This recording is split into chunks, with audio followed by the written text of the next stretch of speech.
নদীর হাঁটু পানিতে নেমে উৎসবে মেতেছেন দর্শনার্থীরা। শিশু, কিশোর, যুবক কিংবা বয়োবৃদ্ধরা সবাই এই আনন্দ উৎসবে যোগ দিচ্ছেন। কিন্তু কি এমন আছে এই নদীতে যেখানে সবাই ছুটছেন দলে দলে?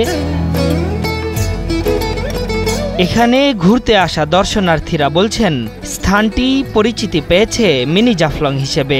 দৃষ্টিনন্দন মনোরম এই পর্যটন স্পট নিয়ে সামাজিক মাধ্যমে শুরু হয়েছে তুমুল আলোচনা।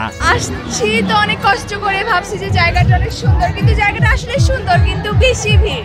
কখনো সিলেটের জাফলংয়ে যেতে না পারলেও এখানে এসে মনকে তৃপ্ত করছেন এই দর্শনার্থী। তার মতে অসম্ভব এই সুন্দর জায়গায় আসতে পেরে আনন্দিত তিনি।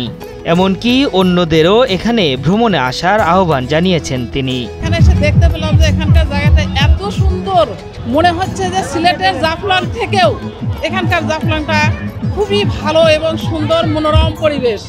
এত সুন্দর পরিবেশ, তবে আপনাদের আমি সবাইকে বলছি আপনারা অল্প খরচে, সিলেটে যেতে হতে অনেক টাকা লাগে, কিন্তু এখানে অল্প খরচে আপনারা দেখতে আসবেন। বগুড়ার শেরপুরের জোরগাছায় বাঙালি নদীর পানি কমে যাওয়ায় এর সৌন্দর্য মিনি জাফলংয়ে পরিণত হয়েছে।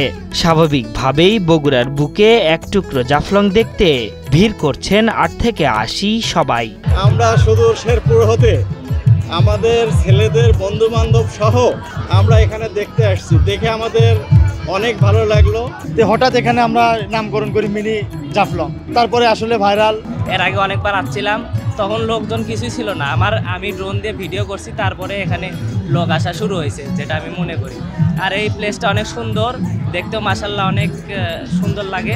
এই মৌসুমে বাঙালি নদীর পানি হাঁটু জলে নেমে আসে, ফলে সহজেই নদীর এপাশ থেকে ওপাশ পারাপার হওয়া যায় পায়ে হেঁটেই। চারপাশ সবুজে ঘেরা আর পানি স্বচ্ছ হওয়ায় জায়গাটি দর্শনার্থীদের নজর কেড়েছে।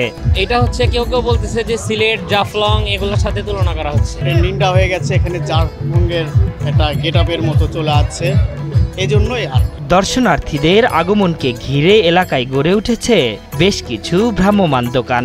তাদের বেচা বিক্রিও বেশ ভালো হচ্ছে। আগে বেচি 15 টাকা গ্লাস, এখন বেশি 20 টাকা গ্লাস, তাতে আলহামদুলিল্লাহ আজকে অনেক বিক্রি হয়েছে। বগুড়ার জাফলং খ্যাত এই প্রাকৃতিক রূপ দেখতে দর্শনার্থীদের ছুটতে হবে বগুড়া জেলার শেরপুর উপজেলার মির্জাপুর ফ্লাইওভারের নিচে।